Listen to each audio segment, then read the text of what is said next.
sangat lebih memalukan dan memuakkan karena kecurangan dalam pemilu yang dinilai banyak pihak yang terburuk dalam sejarah Indonesia. Ironisnya, problematika pelanggaran pemilu yang sering disebut terjadi secara terstruktur, sistematis, dan masif terjadi justru terkait dengan perilaku Joko Widodo sebagai Presiden RI. Artinya harus tahu situasi dan kondisi kapan menyampaikan hal-hal yang sangat sensitif. Karena ketika menyampaikan materi tentang politik itu kadang memang sensitif. Harus tahu situasi dan kondisi. Ini perlu menjadi pelajaran ke depan.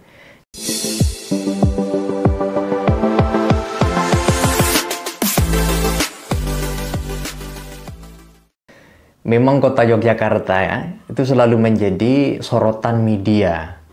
Terutama kan beberapa hari yang lalu, pada saat Mbah Beno mengatakan pada saat menentukan 1 Syawal berlebaran Idul Fitri 5 hari sebelum pemerintah, itu katanya kan langsung nelpon kepada Allah. Tetapi pemberitaan kali ini tidak kalah viralnya yang datang dari seorang Untung Cahyono yang ditunjuk untuk menjadi khotib pada sholat Id Idul Fitri kemarin di lapangan Bangun Tapan, Kota Bantul, Yogyakarta. Dia disebutnya seorang akademisi karena bertitel M.Hum. Dan beliau merupakan dosen tamu di Universitas Ahmad Dahlan, Yogyakarta. Beliau mengisi khutbah di sholat Id itu, salah satu isi khutbahnya adalah menyinggung adanya keterlibatan Jokowi di dalam pemilihan Pilpres 2024 dan bahkan sudah menjustifikasi bahwa ada kecurangan pemilu kemarin itu. Dan beliau, kalau kita lihat konten isi khutbahnya, membawakan konten-konten atau isi-isi ceramah berbau politik, sehingga wajar banyak di sana yang hadir pada saat sholat Id, pada saat mau mendengarkan sholat Id, tapi karena menyinggung adanya politik, sebagian itu meninggalkan tempat dan bubar. Dan ini menjadi pelajaran seharusnya. Kenapa? Momen-momen Idul Fitri yang seharusnya itu menyampaikan materi bagaimana memperkuat silaturahim, memperkuat adanya soliditas dan solidaritas saling memaafkan satu sama lain, tapi justru mengorek-ngorek adanya kecurangan pemilu Pilpres 2024. Nah, untuk lebih jelasnya mari kita simak bagaimana penjelasan dari Bapak Untung Cahyono. Berikut ini videonya. Sangat lebih memalukan dan memuakkan karena kecurangan dalam pemilu yang dinilai banyak pihak yang terburuk dalam sejarah Indonesia.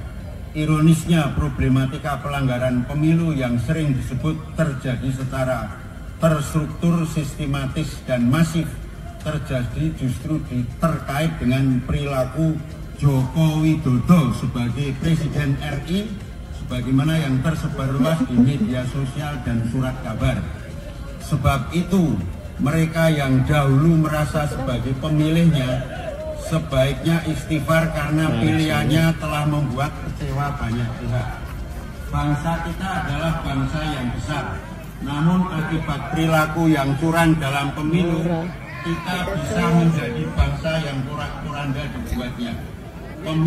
Pemilihan umum yang seharusnya dilaksanakan dengan prinsip jujur, adil, dan transparan sehingga memperoleh hasil yang baik.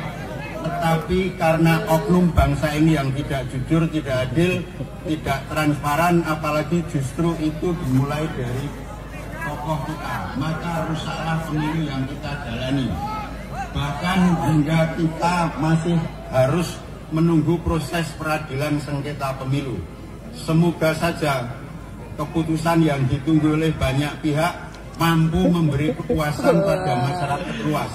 Bagi kita bangsa, bagi kita semua, yang penting dalam hidup ini masing-masing harus sadar, menyadari bahwa berpegang teguh Al-Quran itu mutlak adanya. Dan dari penjelasan yang barusan kita simak, beliau kan mengatakan siapapun yang kemarin berada pada barisan Jokowi, artinya mendukung sebagaimana Jokowi mendukung salah satu paslon, mereka yang ikut dalam barisan Jokowi maka bertaubat dan beristighfar. Ini kan merupakan satu bentuk yang sangat keterlaluan di dalam menyampaikan isi pada khutbah yang momennya itu Idul Fitri. Dan bahkan dia sudah menilai bahwa pemilu itu ada kecurangan yang sistematis dan terstruktur. Itu merupakan satu bentuk yang tidak perlu seharusnya disampaikan pada momen sakral seperti itu. Ini menjadi evaluasi kita bersama. Tidak sembarangan kita menyampaikan materi politik pada momen-momen yang seharusnya itu tidak layak untuk disampaikan. Artinya harus tahu situasi dan kondisi kapan menyampaikan hal-hal yang sangat sensitif. Karena ketika menyampaikan materi tentang politik itu kadang memang sensitif. Harus tahu situasi dan kondisi. Ini perlu menjadi pelajaran ke depan. Jadi itu saja ya teman-teman, kita saling mengingatkan satu sama lain, sekaligus juga bagaimana supaya tidak sembarangan. Meskipun itu seorang akademisi, ustadz maupun profesor sekalipun, tetapi harus tahu kapan harus menyampaikan materi-materi yang hanya untuk dikonsumsi oleh publik atau dikonsumsi hanya sebagian internal dan bersifat spesifik, eksklusif saja. Jadi silakan teman-teman kalau ada yang ingin disampaikan, sampaikan di kolom komentar, saya tunggu. Sekian dulu, terima kasih. Wassalamualaikum warahmatullahi wabarakatuh.